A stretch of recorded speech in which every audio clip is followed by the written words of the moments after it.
Would you like to work closer to home, save money on gas, and be rewarded for your hard work and attendance? Then Bellisio Foods is looking for you.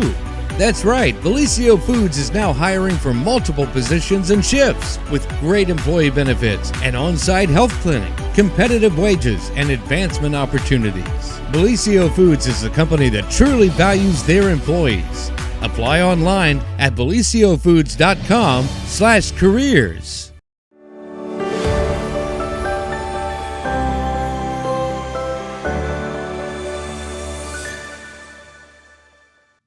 Happy Monday, everyone, and welcome to the morning show right here on Main Street TV, where we have a very special program for you today because we are going to take a little trip back in time to Friday night, where we are going to feature some videos recapping all of the amazing local football teams and some of the games that happened over the weekend. So sit back and relax, and we're going to do all things football today. We'll be back in a little bit to talk with our good friend Pete Wilson about what's going on in the news or what happened over the weekend. So we hope you enjoy, and we'll see you here in just a little bit with the news.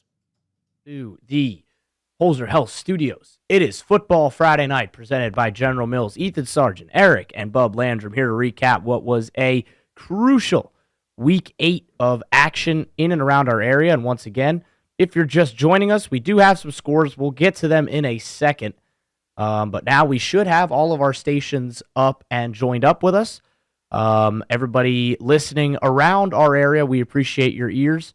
If you're watching us on YouTube, we appreciate your eyes. I know we have been working on that stream and getting it going recently. But yeah, it's been a wild day. We have lots more to come. We are going to hear from Eastern head coach Jason Jackson around 10:30 tonight. We are going to hear from the General, Jeff Davis, here in just about 15 minutes as Waverly falls short against Wheelersburg. That's going to be an interesting conversation with the General. Yeah, I'm interested to hear what he has to think about this matchup and how things went down. I think when I was there for the first quarter and a half, and really it just felt like Waverly missed their opportunity. Exactly. And we talked about it with Coach Crabtree in the open, where he said, we have to take advantage of our chances. And they had a big chance on the opening drive of the game. They get the ball moving down the field pretty well. They move the ball down inside of Wheelersburg territory. They get into a fourth down situation, and the pass just a tick overthrown by the quarterback, and just, it's one that I think he'll be replaying in his mind a little bit, Mason Kelly. Again, and I thought Mason Kelly played pretty well, at least while I was there. But I think in the end, what might have ended up happening, and just based on the score and what I assume, is just the Berg did the thing that they do, where they wear you down. Yep. And again, the game seemed to turn in the late first quarter, where the teams traded touchdowns and then fourth down turnovers. Waverly turns it over on fourth down. Then Wheelersburg goes down the field and scores. You're thinking, like this might get ugly quick. Then Waverly responds, or they missed the extra point. Yeah, they responded. That was a momentum killer. Missed the extra point, but then they went for an onside kick and they got it. Yeah. And then this was the biggest momentum killer of them all. You get the ball down inside the red zone. By the way, interesting note today, Cade Carroll did not carry the ball, it seemed. He had I was talking with Sosa reporter Carson Francis on the sideline. It seemed like he did have some sort of club or sling on his right arm or his right hand. Yeah. So it did not seem like he was cleared to maybe hold the football, but he did play in the game. But that brought in the backup running back, fumble inside red zone, killer. Absolute killer. That's the crush. You're driving to potentially take the lead, and you lose the football, and that's when I headed out after that. And from that point on, Berg was dominant. So, yeah, it's a tough one to stomach. Once again, if you're a Waverly fan, it's just it's kind of just tough, really. Yeah. It's how the cookie crumbles. And unfortunately for Waverly, they'll have to wait another year to take down those Pirates who always just seem to have their number, guys. Yeah, I mean, that really seems to be the case in this one, and I'm really excited to hear from the General down in Tigertown. We're going to get to talk with him a little bit here after the first break here. but everything that we talked about in pregame seemed to have an opportunity to come to fruition in this game. What did we talk about? Well, we talked about Waverly's going to start hot. They did that. They came out, drove the ball down the field, had a penalty that stalled that drive. They ended up having to go forward on 4th down, had an opportunity to connect in the end zone right on our end of the field. Unfortunately, overthrown ball by Mason Kelly, just trying to make something happen on 4th down, didn't connect, was what it was. Came back, played pretty tough the next drive. Unfortunately, Berg ran the ball well, just 6-7 yards at a time, kind of what we saw against Portsmouth West. And I kind of looked at you, Bubba. I was like, oh no, could this be the beginning of the game end already? That kind of, felt like the end of that Portsmouth West game. And then Waverly held strong. I mean, They did. They put their feet in the ground, and they said, you're not pushing us around all over the place. They were running the ball well in those first couple drives. Waverly came out. They came out ready. What did we talk about next? Well, we talked about Waverly got to come away with points in the red zone. And Coach Crabtree mentioned on our pregame broadcast, by the way, huge shout out to Coach Crabtree. Yeah, for hopping on. Yeah, hopping on appreciate it the first head coach that we've had all year join us pregame, literally stepping out of the coach's room to come over and take the time to join our Football Friday Night broadcast. In one of the biggest games in the area, man. So huge thank you for giving us just 5 minutes of your time, but man, it meant so much to us here. And what did he talk about, though? Well, he talked about coming away with points in the red zone. In his words, no empty drives. You can't fumble the ball inside the 12 that was against the Berg team. It felt like Waverly had to match the pace of Berg's offense, but right? they were, though, at first. Yeah, It felt like the they tempo were up was to right. it. Everything was good. And I was starting to look at you, Bub. I was starting to look at you, and that bucket hat started to grow on me a little bit, man. I know. I love the hat, by the way. Yeah. I feel like I look very good in a Tiger hang Town on, hat. hang on. Let's not go too far. Let's not go too far. Hey, But big guys look good in stripes. okay. Well, let's keep that in mind. But anyway, the Tigers looked ready. They didn't execute. Unfortunately, it just didn't feel like this was. Man, I wanted to roll with Waverly in this game, man. They treated us like freaking royalty in Tiger Town tonight. It was a beautiful atmosphere. They were the first place that gave us shade, which we loved. Yeah, they did. Yes. Awesome. We didn't have to put the 10 up. Man, it was awesome. But hey, just a tough one. It seems like the Pirates have the number of Waverly right now. And just unfortunately, man, Wheelersburg looks great. I know they are what they are, but at this point they're back to 500. Yeah, exactly. Now they got everything in front of them. And Big matchup week 10.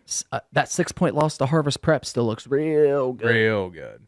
Yeah, Berg was not a team that everybody was thinking that they were an underdog or anything. The biggest thing now with this Berg team is as we get through this night, we're going to talk to a bunch of people, and then as we get into the 11 o'clock hour, we're going to start focusing on playoffs. That is not a team. That is a team that if you're like in Athens or a Granville or one of those teams that's in the middle of the top range, you do not want to see Wheelersburg round one. You are praying you don't see that team round one because that team is battle-tested, battle-worn. They've come up just a few plays short in some of these games against big opponents. And that, again, just not a team you are looking for early in the playoffs. Imagine them meeting Ironton in the playoffs early. Be fun. They lost by 30 in the opener, 37-7. We've seen in years past how much that game changes just from early season to playoff time. It's happened many times before with those two seeing each other early in the regular season and then seeing each other again in the playoffs. It always feels, it is in Region 19. We always feel like we're talking about the same few teams. Prep recently, since they've been there, Ironton, Berg, some of those usual contributors in and around that region. What do we think about some of these other scores? Eastern Beaver, by the way, that just rolled in 43-22. That's a final. 8-0 for the Eagles out of Beaver Pike. Yep, they do the job, and they are one step closer. Big one for them next week. South Gallia, that's a huge game. Probably the toughest test on Eastern's schedule. By the way, for those of you who are wondering, South Gallia did not play tonight. They were scheduled to play against Green at home. That game was canceled due to some extenuating circumstances in the Green football program. So that game did not get played tonight. they will not reschedule either. That game will just not be played. They will both finish with 9-game schedules. And it really won't matter all that much for South Cali if Green wouldn't put them over the edge. They're probably good in that region anyway, just because of the weakness of the region in general. But if they can get a win next week, oh boy, you're talking major points. You're talking major move up, probably double home if you could find a way to win next week. In what is one of the bigger games on a slate that's probably not quite as good as this week, but is still not bad. It is still a solid slate.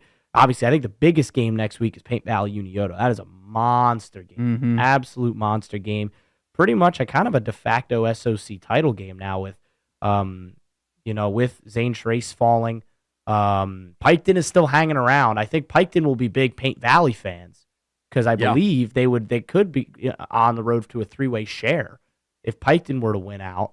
And then Unioto were to lose to Paint Valley, I think you'd be on. And if Paint Valley were to win the next week, and Unioto were to win next week, I think you'd have a 3-way share. Well, then Paint Valley would only have 1 loss. Yeah, but so would Piketon, and Piketon's got 2 losses in their league already. Oh, they lost another one. Oh, they must have lost to Unioto. Oh, no, they lost to Trace. They lost to Trace early on. So yeah, the SVC's got some things to work out for sure.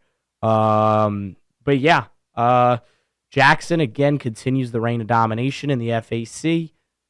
Doing what they do. Let's see. Point Pleasant got a big win today against Huge Warren. 44-13. How about the Big Blacks? Through. Yeah. Yeah, 3-2 on the year. And really, I think Warren, we kind of, we mentioned it with Marietta about how some of their opponents weren't very good. It's the same thing with Warren. Yeah. Where they are playing a lot of teams that really have struggled in terms of the win-loss record.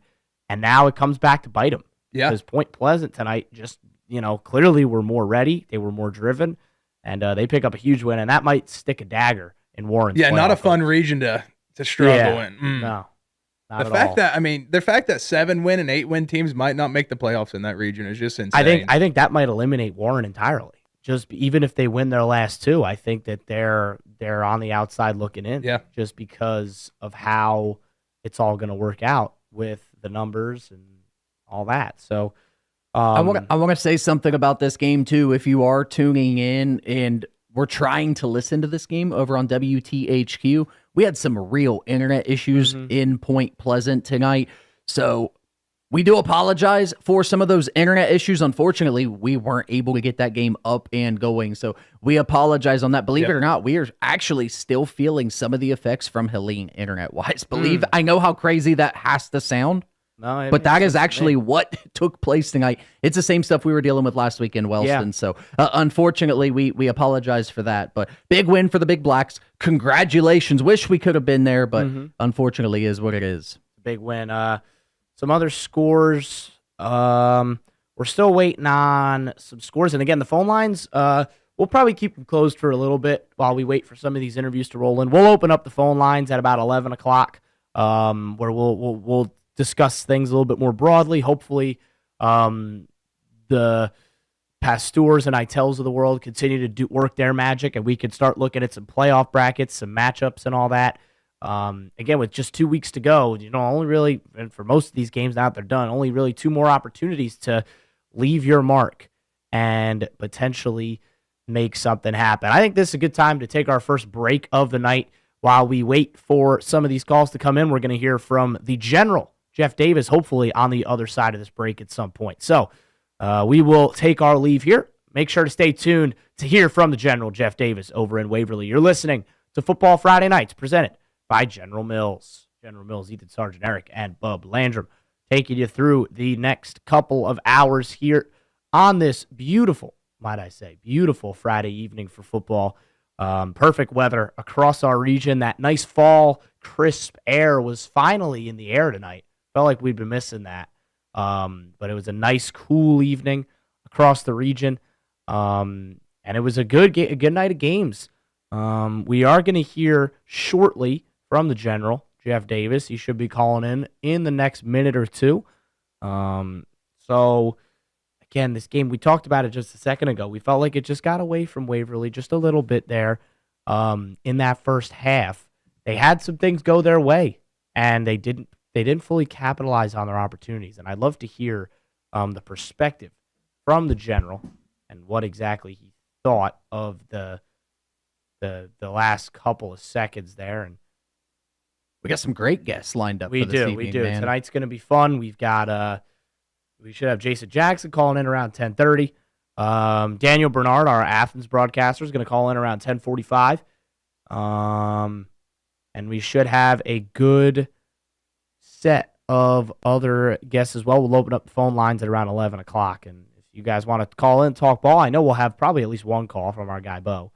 But anybody else wants to call in, we will drop the phone number. We will open up the phone lines at that point. But you guys, we talked about Ironton. We talked about Wheelersburg. What are some other scores from around the area caught the eye? What about that Eastern Meigs and Trimble game?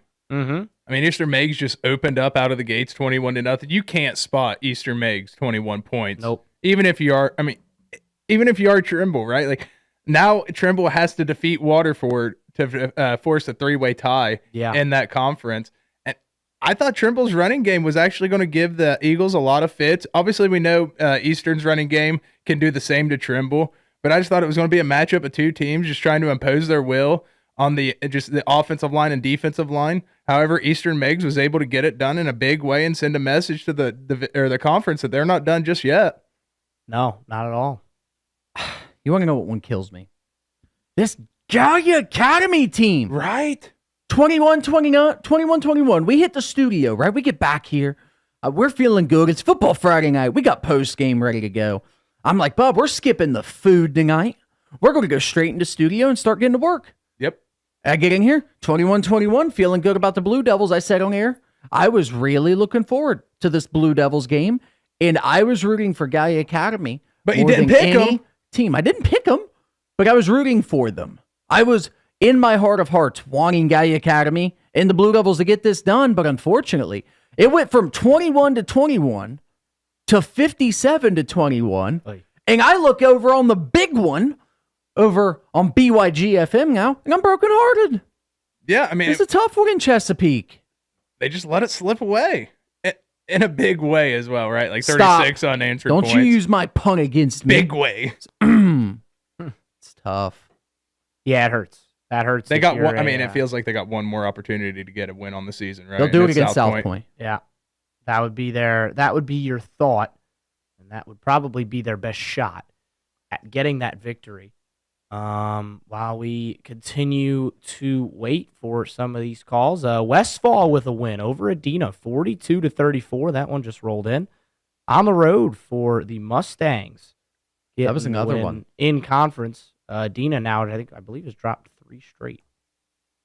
That was another one of those games I was back and forth on all week long, man. They lost to Paint Valley and Uniota before. I eventually rolled with Adina in this one because I just looked at Southeastern, 2 common opponents, man, and I saw a 3-point win over Southeastern for Westfall. But man, that's actually a pretty good win. It is. It was an ugly score. It was 11-8. What an ugly score still. Yeah. I mean, it's an ugly score, but wasn't the lowest of the week though. It wasn't. Shutout alert. How are we looking on shutouts this week? I think I had 5. We had 9 last week. 5. We recorded 9 a week ago. Ironton, Athens, Vinton, Portsmouth West, and Piketon. Congrats to those teams. Wow. Playing good ball. We do have a final coming in from the LCL.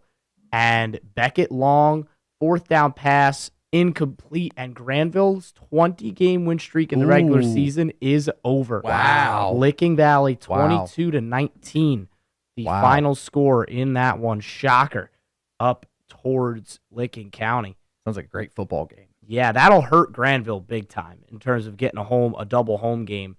Again, and they kind of live and die by some of these things, and the struggle tonight for them. And Licking Valley, dangerous football team. That's another one you don't want to see. Yeah. That is a dangerous football team. I believe, if I'm incorrect, I'm going to check it right now. I believe Licking Valley's only loss is a really good one. Well, while you're doing that, we got a 6th shutout of the week. Logan got shut out as well. Yeah, it was. We always kind of figured it would be a struggle for Logan in year 1 in the OCC, and that's kind of how it's been so far. Their only loss is to West Muskingum, and that was early in the year by 6. I feel like at this point they would be if you lined up Licking Valley against West Musk this week, I think they might take their chance. They might say we take that one. Let's see. I think we're really not that far away from having our sheet filled out. Getting the we're pretty close to that 10:30 goal. Yeah, we're getting working there. on it. I know this one's going to be tough, so I'll put it out to the people of Southeast Ohio. If anybody was at Manchester Federal Hocking, I know that was probably not the most attended game around us. If anybody has that score, feel free to let us know. Feel free to call in. There's that Logan score, and then Hamilton Township defeated Liberty Union 47-20. That is a nice win in the Mid-State League for the Rangers of Hamilton Township. They were just outside the playoff picture looking at. They were, so that might, they might appreciate, some of those losses that came in. Yeah. Again, and we've been saying this. Region 11, they're going to be good teams, real good teams that miss the playoffs. Warren was 5-2 coming into tonight at 23rd in that region. Yeah, and I mean, I'm actually interested now. I believe Warren's playoff chances with a loss today are 5%. They're going to have a lot of help. 5% is their playoff chances. Even with a win today, their chances were just 12. So they probably need to win their last two games, which is Fort Fry and Marietta in the Twin State League, and then they'd probably need a few more teams to drop.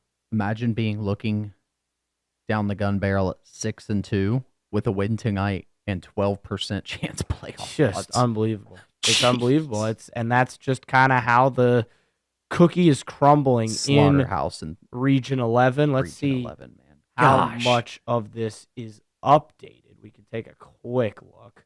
Courthouse got their first win of the season against Hillsborough, wow. 50-30. 50-30. 50-30. Or that's Blue their second win, I get it believe. done. They got the win last week over Chillicothe. I was going to say they beat Chile. So I always back-to-back wins. How about that for Courthouse? Yes. Back-to-back wins. Not quite fully updated yet, but Athens do control their own destiny in terms of getting 2 playoff berths, 2 home games. As of right now, especially with that Granville loss, it really helps them out. Licking Valley jumps up to 5th in the region. They jump over Granville, who slide down to 7th. Waterson and Steubenville have not been updated yet. So they're still at 7-0. I don't know. Steubenville played a Ontario opponent and handed them their first loss of the season today. Steubenville. Terrifying. Huron Heights from Ontario were 7-0. Not anymore. 34-19. Steubenville wins. Convincing. Yeah. And then Waterson played against St. Charles, and I know it's not in yet, but it was a massacre. It was a lot to a little. And I don't. He's probably not listening out there somewhere, but a former colleague, Cedric Granger, or St. Charles grad. I know that score is going to hurt his heart. And they're doing what Ceddy always says St. Charles does, where they start fast and then they struggle. And it's kind of been the story of the season so far for the St. Charles Cardinals up in the Columbus Catholic League, I believe. I'm not sure if that's what it's called, but that's that league of Catholic schools with Waterson. Yeah. Hartley, that sort of region. Let's see, Sheridan, massive opportunity next week. That's one of our biggest games next week. They take on Tri-Valley. Yeah. That game means a ton, not just for the determination of it feels like we do this every year with this game, but not just for the determination of where the MVO big title lands, but also in terms of playoff positioning. If Tri-Valley wins this game, they'll probably be locked in for a double home. I don't would have to think. I don't really see a path for there to not be a double home game for Tri-Valley. If Sheridan wins this game, they'll probably get a home playoff game. I'm interested to see if maybe ITEL agrees with, or not ITEL, excuse me. If the Pasteur agrees with me. If they, not really. He says that they'll have a very slight chance of a home game, but they would definitely be in. Wow, he says with 7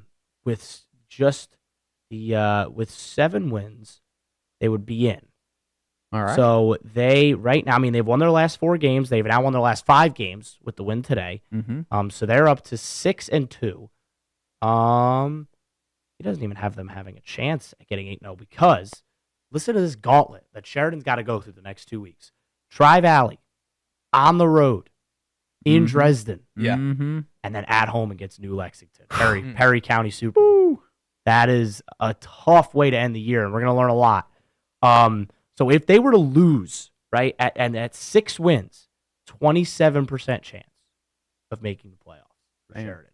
If they were to get 1, they would have they would be in. Yeah. So they just need to get one of these next 2. You'd probably say the better shot is New Lex at home. I think so. I mean, that's a Tri-Valley team that is just massacring everybody in the Everyone path right now. man. Max Lyle's a stud at quarterback. That's a guy that's getting D1 looks. Jaden Wallace at running back is another kid who is a baller. And that game probably will be game of the week in a lot of places. Probably Gridiron Glory game of the week. Probably game of the week in Mid-Ohio. It is a monster matchup. Always feels like it is. And Sheridan will show up. They'll make things difficult. That defense has been good recently, only giving up 6 points in the last 2 games. But it is going to be a battle over these next 2. And Sheridan will feel like they got to get one. You just got to get one of those last 2. So we'll see how that goes. We're still waiting on the general. Yeah. I at some point here. Still waiting on the general. Still waiting. We're going to hear from Coach Jackson at some point in the next half hour. Yeah. That is pretty much confirmed. I did let him know they were watching the band, so I told him, go watch the band, enjoy yourself, take your time. So I trust JJ. He'll get to us. The night is young. The night is very young. Very young. We will open up the phone line, so don't worry. We will hear from the people if they so desire. Take a look at some of these others. I will say something as we're kind of preparing to take the next step here in the show. One thing, Ethan, you were mentioning, this time of year, if you get secured a double home, the odds are, let's say after week 9, the odds are you're 9-0, right? Let's say. Yeah. You know what I love about high school football? There isn't a single coach in the state of Ohio that will sit at 9-0 and think I need to rest my guys with the double home game. Every high school coach in the state of Ohio goes for the unbeaten season. And that's one of the things that I just love about high school football. There's it's a point of pride. Break. There's just no break. It's pride. It is pride. Absolutely a point of pride. And I love everything about it. And it was just a thought that I had in my brain that if you're listening, there it is for you as well. Yeah, well, Region 15 is pretty updated for the most part. We talked about St. Clairsville. They got a big win over Union Local to go to 8-0. They're one of 2 8-0 teams in the region. Indian Valley, wagon. That is a real problem of a school. They beat Garraway last week. Yeah. Or, was it? No, that was 2 weeks ago, I believe. 2 weeks. But they have been massacring people. Or no, that was last week. Was it really? Yeah, 40-35. They have scored over 40 points in every single game this year, the Braves. Every single one. 51-8 over Ellett. 62-21 over Meadowbrook. 41-26 over John Glenn. 45-41 over a really good Dover team in Region 11. 49-8 over Buckeye Trail. 42-14 over Sandy Valley. 40-35 over Garraway. And a Ridgewood team that came in unbeaten in Region 23 dropped 41-27. So they're spoiling seasons left and right. And that's a team that's going to be really tough out in Region 15. St. Clairsville, New Lex is right there. And Unioto. Unioto's game has not been updated yet, so they might get a bump up into 3rd spot. We'll see if they get enough points to leapfrog New Lex. But that's one of the few games that hasn't been updated. Waverly are still in the top 8 as of now with that 5-3 record. Well, this is a very top-heavy region, I will say. Here we go. We got Coach Jackson on the line. Let's take this call. We have got Eastern head coach Jason Jackson. Hopefully we get him on. Coach Jackson, do you hear us? Sir. Yes. Awesome. Let's do it. All right, Coach. Big one tonight. Big win for your Eastern Eagles. They take out the Trimble Tomcats 41-20. Take us through this matchup. You guys came out of the blocks flying. Yeah. Tyler Hill had a career night. I believe we had him down. He scored 3 rushing touchdowns and had like 233 yards rushing. Started off, I can't remember. I've missed. The guys took my papers here. I apologize to not have it right in front of me. So I believe it was like 73 or 74 yard touchdown run to start us off on a sweep. Just really in the zone all week. Preparation this week by him, and losing 2 games in a row. It's kind of a foreign type territory. In 22, we lost 2 in a row, but last year we made that run, lost to Tucker County, West Virginia. But the guys were really on, and they showed that in the first quarter. He came back. He had another touchdown. We went up 14-0, and then he had an unbelievable run. He kept his balance. We ran him up inside, and a middle linebacker, they kind of collided, and the linebacker kind of fell down underneath of Tyler. As Tyler was falling down with him, he caught himself with his hand on the ground. He never went down. That's awesome. So, and he kept his feet moving. And, of course, whenever the defense kind of saw that he was going down, they thought the play was over. Of course, officials were right there, saw that he wasn't down, and he got back up and took off and went. I believe that one was like 53 or 54. We got to give Coach Fairs and Trimble credit. We got the ball back there on it. I believe it was our 4th drive. And I apologize. A couple of their guys, I don't know their names, but number 30 for them, he's a great athlete. He got a pick 6 on us. Mm-hmm. And Trimble got into we got the ball back and drove down to the 3-4 yard line and held us on downs, and then they took the ball right before half and drove the length of the field and scored a touchdown right before half to make it 21-14. So definitely it was a ball game at that point. And, Trimble has tons of tradition, and Coach Fairs and, their coaching staff is unbelievable. And, they're old school. It's my thought process too. And, they do what they do, but they did have a couple wrinkles we'd never seen. And it got them, we got them to 3rd down so many times. I believe on that one drive, it was 4 third downs. And they converted every single one of them. Man, so that's crashing. it did. It really did on that whole drive, that 96-yard drive, I believe it was. It was tough. So they come back out. They get the ball. They drive down on us and score. They make it 21-20. And we actually drove down. And we scored, went up. We had scored 3 different times, but we had 3 penalties. And finally on 4th, and I believe it was 23, 20, maybe it was 24, Cooper Barnett hit Gavin Murphy on a fly route for a touchdown in the end zone. It was about a 32-yard touchdown on 4th down. Trimble, again, they're not laying down. Super good kids, tough kids. I mean, they've been raised right, man. They just play tough football, and they're driving down the field, and we actually. Let me back up. I kind of messed up one there when they got their. I forgot about this. It was 4th down. They had the ball down in our end zone, and they passed, and Tyler Hill had the ball right in his hands. Would have been a 100-yard pick 6, and it was basically turned into a tip drill, and one of Trimble's players ran underneath of it, and they scored. So we kind of, we kind of was like, oh yeah, shoot, we missed that. That was kind of a breaker, But he got his chance to come back when Trimble was driving in the 4th quarter. Tyler got the pick 6 back. He actually had a pick 6 and went like 80, I think it was 87 yards for a touchdown. So, and then we finished off there. Gavin Smith scored a 2-yard touchdown run. I believe there was like maybe 3-4 minutes left in the game. Wow.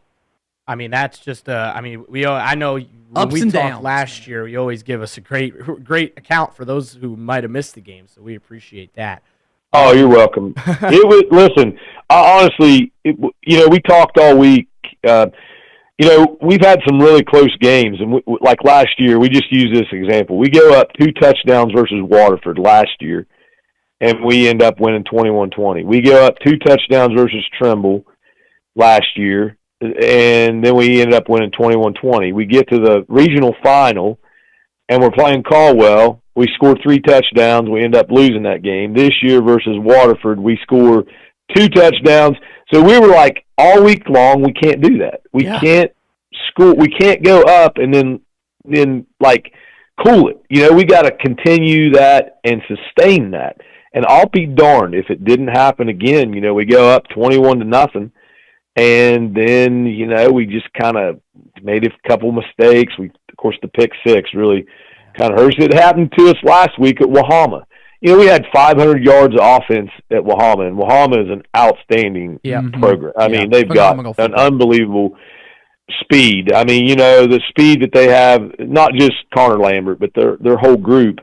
When you score 31 points and you have almost 500 yards of offense, you ought to win a game, right? But they returned a kickoff for a touchdown. They returned a pick 6 for a touchdown. They scooped. They had a fumble recovery that they ran back, but it wasn't a touchdown. But it happened to us last week. We're in the starting 3 minutes into the second quarter, we're winning 10-7, and we blinked our eyes, and then all of a sudden we're down like 3 touchdowns, and we're just like, what the heck? So we talked about that all week, and I'll be darned if it didn't happen again. But we're so proud of our guys this week because they didn't lay down the entire game. That Waterford game, we wish we had that back. You got to give, Coach McCutcheon credit, their staff too. Hayden Jones, unbelievable quarterback, such a dual threat kid. But we just couldn't get off the field in that game, and, that ended up really hurting us. But just, I can't say enough about our guys tonight and the outstanding job they did with finishing the game. We talked about it. We got to finish these games when we are in control. And a little bumpy ride there for a few minutes, and especially when they come out and they scored their first possession, in the second half, we're like, man, we've got to pick it up. And of course we did. So thank goodness the guys really responded to us at halftime. Our offensive coordinator, Steve Sturm, had an impassioned speech, and it really ignited our guys. It really did. It really got our guys to really to step up. Our offensive line, we very happy with the way they played tonight. And we finally ended up making those plays on defense. So yeah, we're definitely proud of them. Yeah, and you guys get again, what's a big win, not just for the conference implications, for the playoff race, just a big win, and you guys absolutely needed it, like you said. With that, you guys had that little 2-game slide. Talk to me a little bit you talked about Tyler Hill. Talk to me about this 2-headed monster you've got with Trayvon Beers as well. Those are 2 guys who are both already over 600 yards over 700 yards on the season. Yeah. They might both be over 800 by now. Talk to me about the dynamic they have back there. So I believe Tyler will be real close to 1,000 right now. I would say I don't have the paperwork right in front of me, but he'll be right there. Trayvon, we were just talking as the coaches were walking out of the office here. This is the first game he hasn't scored a touchdown. He's our leading scorer, and but I just can't say that it's because he had a bad game, because he still think the numbers were he still had like 70-ish yards rushing. So his numbers were down a little bit, but when you get, like you said, a 2-headed monster, and our philosophy is, if you're going to carry the ball, you're going to block for each other. Everybody blocks for each other. Everybody gets a chance to carry. I mean, even our tight end gets a chance to carry the ball with what we do. Our quarterback has to block on our sweeps when that's just our philosophy. Our hit of the year last year was our quarterback, if that tells you anything. So, but Trayvon is a super athlete for a sophomore.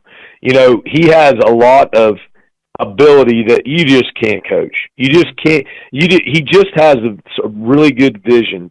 Tonight, we were taking advantage of some stuff that was inside with him, and it just didn't work out like where Tyler, got outside tonight, we couldn't get the outside for Trayvon on the other side. Mm-hmm. So, you take what you get given, and then it just wasn't for Trayvon's night outside. But he's the type of player, as long as the team is successful, that he's all smiles and happy. He doesn't care if he would even get the ball one time. That's the way a lot of these kids are. They just are happy and they work hard, and it's a brotherhood. They love each other. I've never been around a group that hugs on each other, loves on each other, and tell each other they love each other every day. And I really put a lot of value in that. I always talk to them about, love's the most powerful thing. It's not weak to tell each other you love each other, and they really believe in that. And that's just the proof of it right there. Trayvon, he don't care if he got a touchdown tonight. He's just happy. He was all smiles at the end of the game. We got to watch our band perform. It was our homecoming, and our band performed after halftime. So I told the guys, I said, hey, get over here on the fence, line up, and let's watch him. So we're over there watching the band. It's probably 30 minutes after the game is over, and usually the guys are gone, but we got the whole team there. And, Trayvon, he's enjoying it, dancing, cutting a rug there, So definitely it's a very, very good team as far as just not being selfless. We talk about it all the time, and that was one of the things this year we wanted to be, is just be selfless. You get your job done, look for somebody else to help. And that's these guys. Super proud of them. Yeah, and absolutely, Coach. And that is something that's definitely worth saying and talking about, is how important it is that those kids build those bonds, not just on the field, but off the field as well. And as you look at the rest of your schedule, you guys have 2 games that I think you and I both know that you're expected to win. How do you keep your guys ready as you go through the next few weeks? You take on Belpre, take on Southern. If you guys can get those 2 wins, you guys would probably, more likely than not, would have a home playoff game. It would be kind of a toss-up here and there. We'll see what happens across the rest of the region. But how do you keep your squad fresh and ready to go over these next few weeks for all of them? Yeah. Listen, we talk this all the time, okay? And this is something that we talked just today, in fact. We respect every team that we play. I don't care if you're 10-0 or you're 0-10. The Eastern Eagles and the coaching staff is going to give them all the respect they're due. We respect Belpre. I know that they're on some hard times again last year. They felt like they were turning the corner. They got a win at the end of the season, and again, we respect Coach Welsh, that program, and what they're doing. So our guys know we've got to practice hard because we don't count anybody out. And you can't ever count Southern out. That's your rival game. You got to respect them. That's your rival. We're not looking past them and saying, where are we going to be in the playoffs? It's the old worn-out thing, the coach speak, a lot of people say, but we do take things one game at a time. And we do it in the summertime. We're doing 7-on-7s. We don't talk about who we're scrimmaging. We talk about 7-on-7. We don't talk about who we're playing. We talk about who we're scrimmaging and so forth. And that's the expectation for our guys. So our guys are going to be ready to play Belpre. And I don't say that being with being arrogant about it. I just say, we're going to focus on Belpre and not worry about anything else. So, it's good. I always talk to these guys about leadership, about how great teams the players are going to lead.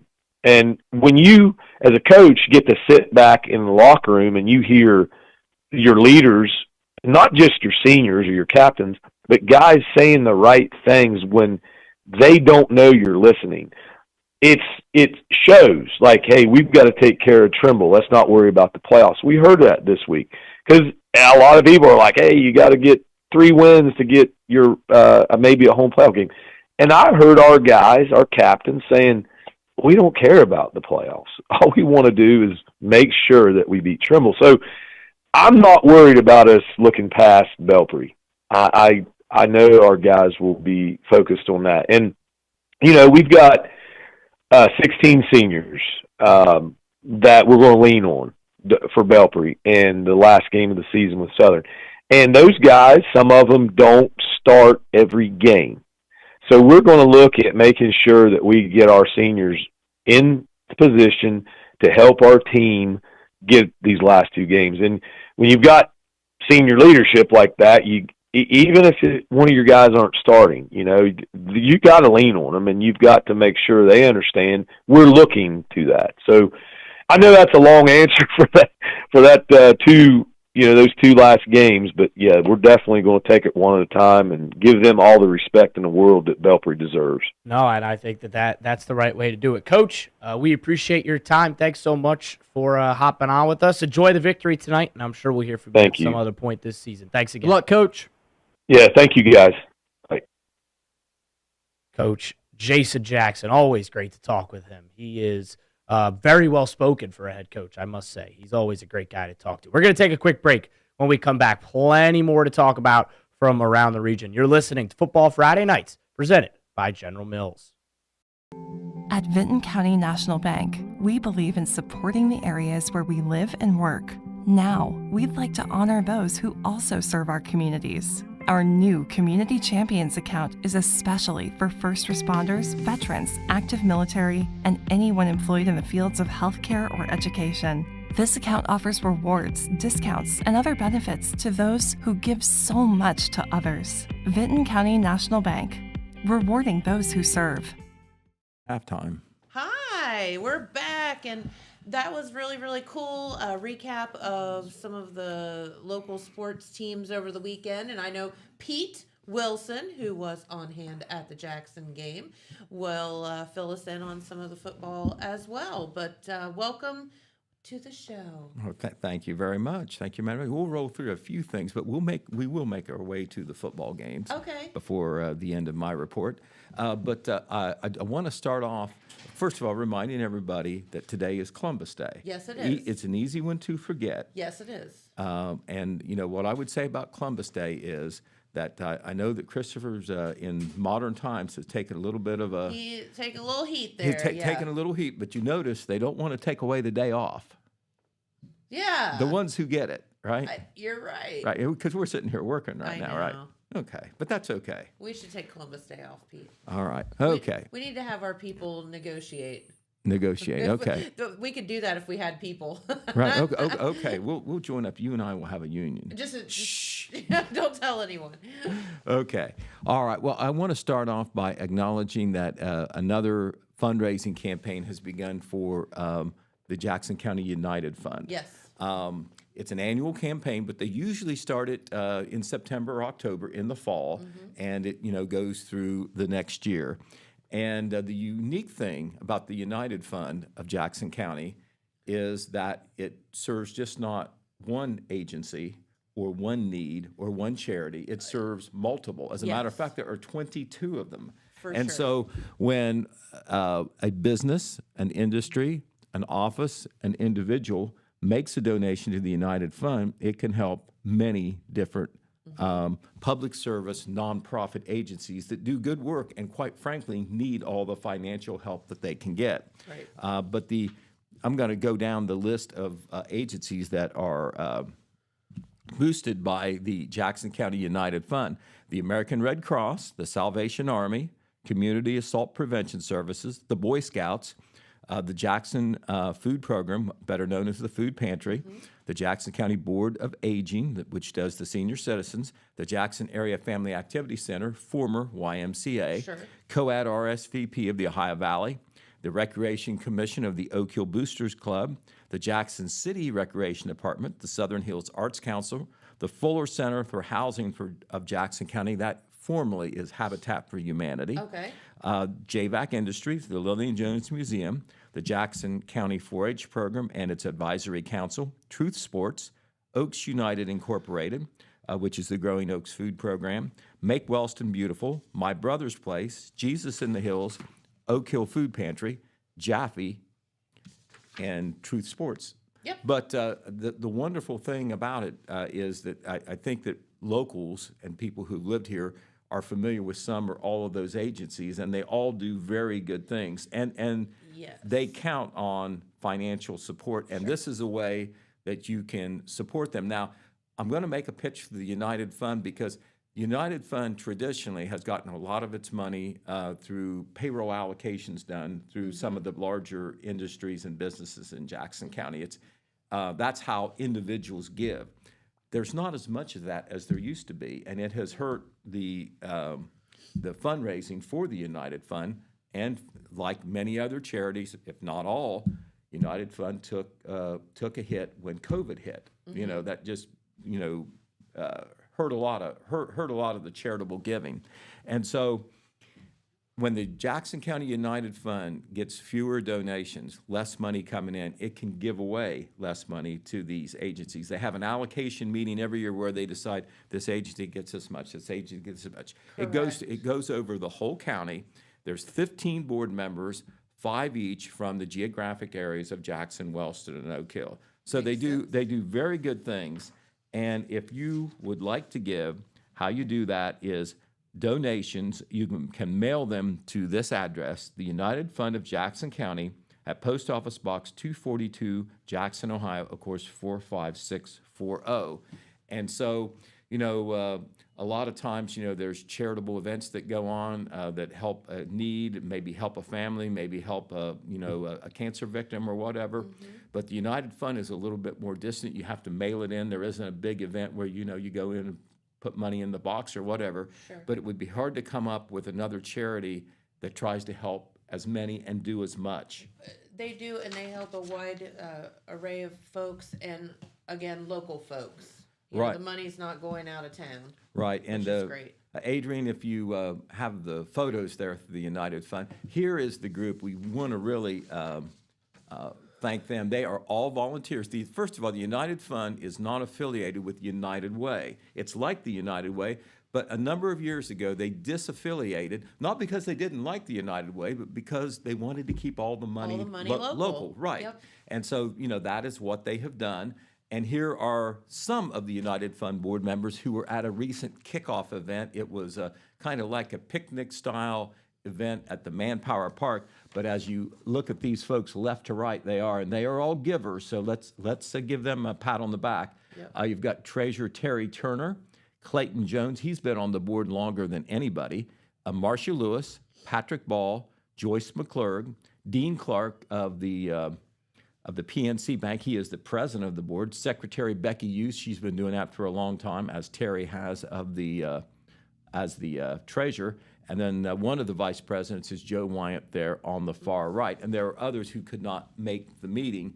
But they had a meeting where, they officially said, hey, we're starting a new fundraising year. They gave some information out. They invited some of the recipients who received the money. For instance, the food pantry, Nancy Basin came. She's the director of the Jackson Food Program, still better known as the food pantry.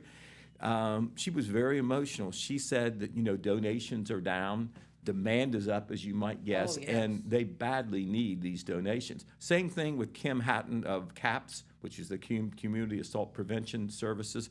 She did a story of how, and this is behind the scenes, of course, with CAPS, how she helped a victim of domestic violence, a female, and she was at the end of her rope, so as to speak, but through the counseling and the support of CAPS, she was able, this young lady is back on her feet and doing well, and probably would not have happened without the intervention of CAPS, and CAPS can't do what it does without the funding. Sure. So there's a lot of great stories behind the scenes on how the United Fund helps.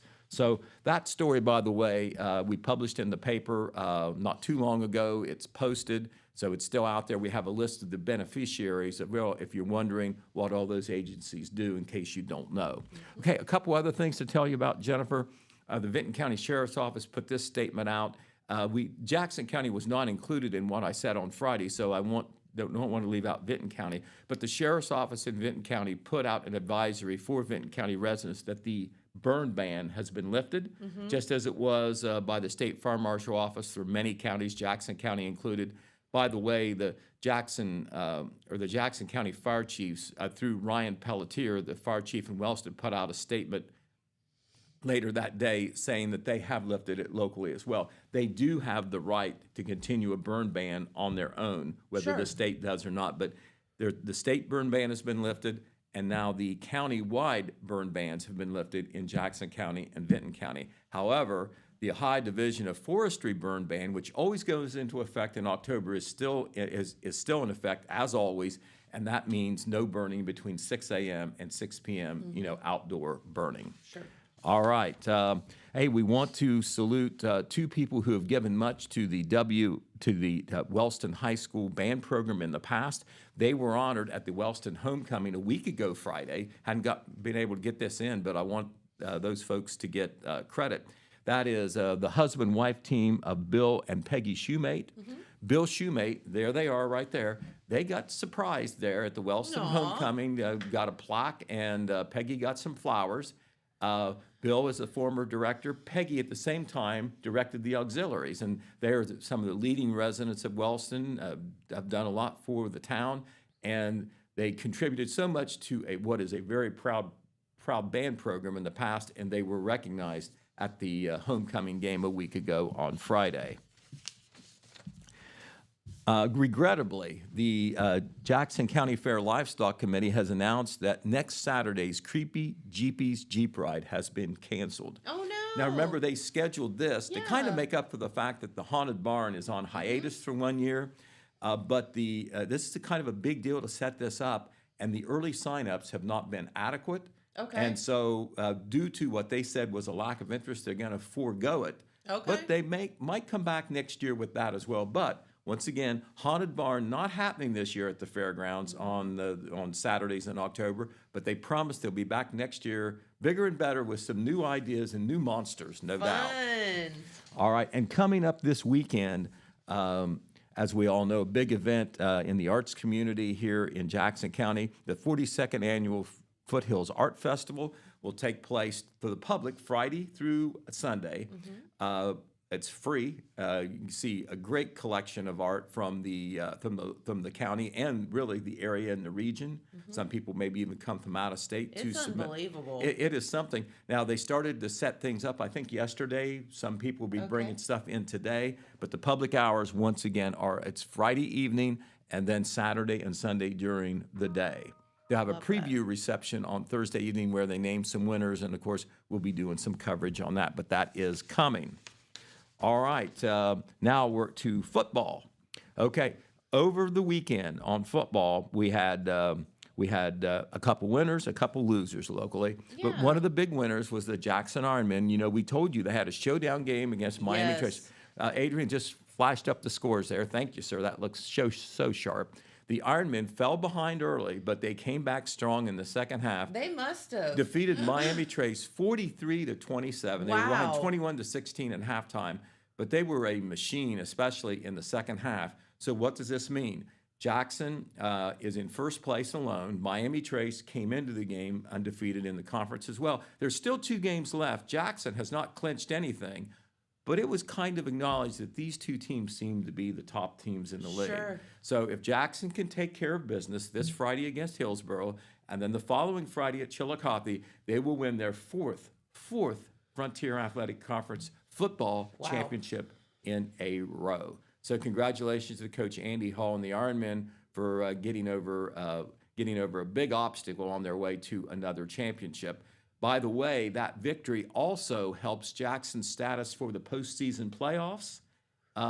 Jackson looks like they'll definitely be in the playoffs. Now, what their seed will be will go a long way in determining not only who they play, but whether they get a first-round home game.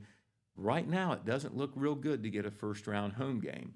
There's 16 teams in each region that go to the playoffs, and right now you have to be in the top 8. Jackson is ranked 9th right now. And it's not only whether you win, it's whether the teams you beat win and how much those teams have won throughout the season.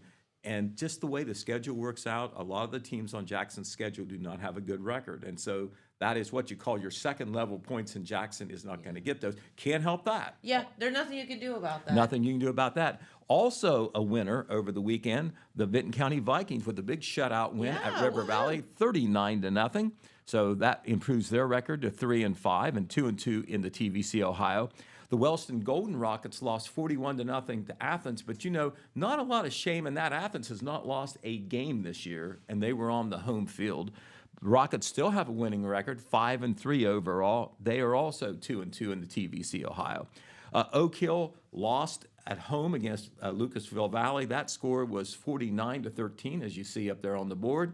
The Oaks won their second week of the season. They've not won since then. They've had a couple close games, and they will. But this was their first home game, Jennifer. Kind of weird. They played 5 games on the road in a row. First 2 at home, 5 on a row, and now they'll be home this weekend.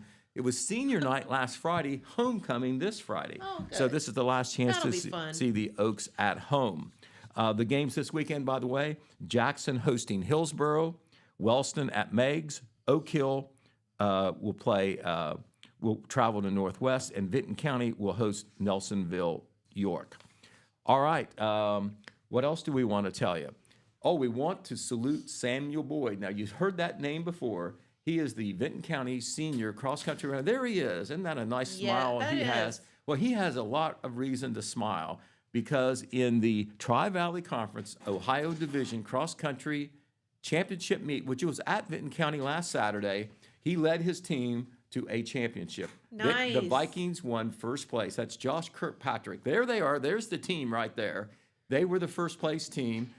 Mr. Boyd was the first place finisher, and he has now been the most valuable runner in the TVC Ohio for 1, 2, 3 years in a row. Whoa. So congratulations to him. The Lady Vikings finished second, and the middle school the middle school girls, I take that back, finished first in the middle school race. Cool. So congratulations to them. Hey, we covered a lot of things over the weekend that we'll be reporting on later. We've got a lot of things that we stuffed into our Wednesday paper. There was a ribbon cutting in Wellston for a reopening of a beauty salon. The Appalachian Old Car Club celebrated their 50th anniversary at the Hazlitt Mansion. That was nice. Cool. And then Moonville was celebrated, but the Vinton County CVB brought the celebration downtown to MacArthur. That was a little different. Red Thompson was there as well. And that is just a sampling of what we covered. There was much more ahead, and we'll try to cover it all for you.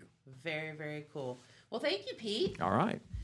All right. Well, we hope that you've enjoyed the program today. We thank you so much for tuning in, and we will be right back here tomorrow. And some cooler temperatures will be here as well. So we'll see you then. Bye-bye. From breaking news to heartwarming stories, The Telegram is your ticket to the latest buzz in town. Read your daily dose of local headlines, sports, and entertainment and more in hand and on paper. Get a print and digital subscription for only $7.95 per month. Delivered fresh every Wednesday and Saturday. Visit thetelegramnews.com or call 740-286-3023 today. Don't just read the news, be a part of it.